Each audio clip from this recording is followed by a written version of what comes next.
Good afternoon, CFM. This is Coach Matt with a return to our normal training. This is the week after a testing week. So what we normally do on this week is we still hit all our strength elements. We're just biased a little bit more towards the metabolic conditioning or our cardio for the focus for this week. So you'll notice the weights will for the most part be lighter. We are still gonna do our squats, still gonna do our deadlifts, presses, and hopefully you'll notice and cherish the return of the bench press. Which we just had phased out for our last phase of training. We're working on vertical pressing, and now we're gonna work it more back into our strength progressions. We'll just cycle it like that going forward to get a little bit of those two different pressing domains every time we hit a different strength cycle, okay? So today we'll begin with a warm-up, give me 15 calories rowing, and or actually you can go row bike or ski. Then I want you to get a kettlebell. Let's go lightweight. Make sure you turn your wristwatch around for this one. Lightweight kettlebell windmills. So we'll start with the kettlebell locked out overhead, twist both feet away from the arm that's holding the kettlebell, and I want you to keep your eyes on the kettlebell the whole time. The opposite hand, the back of that hand is gonna slide down the inside of my thigh like so until I get close to the ground, but make sure we're hinging at the hips and rotating, right? And not bending at the spine when we do that. So just a few reps of that. Was it 4 reps on each side? Next one, 20 seconds of hanging, or if you can, I want to see 4 reps on each side of a hanging hip tap. Try to gently release, reach back up, gently release the other side, reach back up. All right, give me 4 reps of that hanging hip tap on either side. Then we're going to do a reverse lunge to heel touch. So I'm rotating, so I'm stepping back and rotating towards the knee that's forward to try to touch my heel, and then back to my standing position, back down, rotating towards the other direction, touching that heel. Usually when I do that, actually I just touched my heels on the first try, which is an improvement from my normal mobility. Usually it takes me a couple rotations, but then I can get back a little bit further every time I do it. What's the last one? Handstand kick-ups, right? So feel free to practice these in the open floor, even if you know you're not gonna go all the way up, but you're just doing it without the wall to stop you. And then a lot of times the critical turnover between holding a handstand and always falling back towards your toes is what you do with your head in the middle. So if you can try to get your head in between your arms, right? If I look at the ground and I stare at my fingertips, most of the time I won't get all the way up. If you'll allow your head to relax just a little bit, then you'll be able to get all the way up into that standing position a little bit better, okay?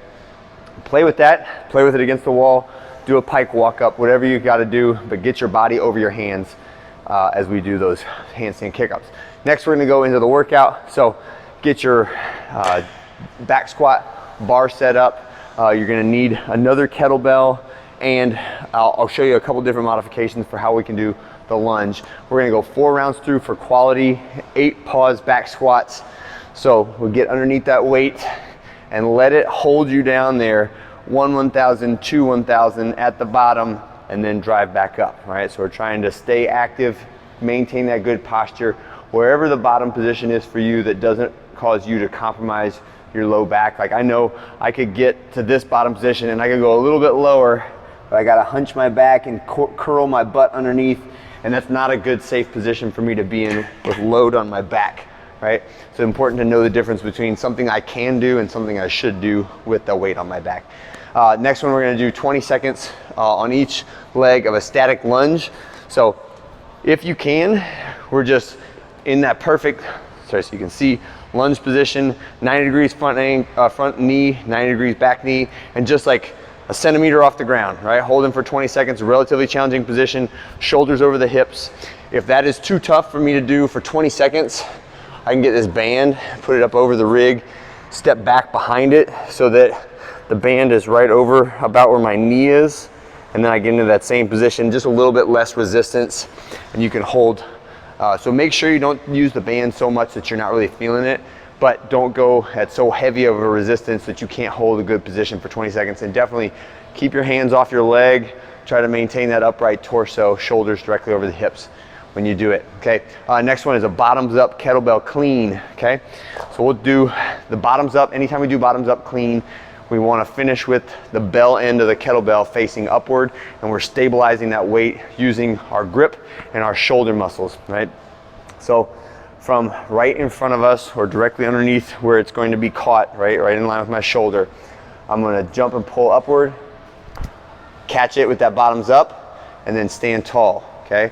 I would like to see this be more about control, as I know it's probably gonna be light enough that I could just reverse curl it up there and hold it there for a second, but I would like to see the kettlebell come straight up and then the elbow dip underneath at the last second, all right? So that was my slow motion version of it, right? As I extend the hips, my elbow comes up, the kettlebell continues moving vertically, and then at the last second it rotates 180 degrees to be caught with the bell end up, all right? So what I'm saying not to do is push the kettlebell away from you with the elbow pinned to your body and do like a bicep curl with it. And then our last one is just 20 on 16 calories on the rower. And that is it for today for 4 rounds.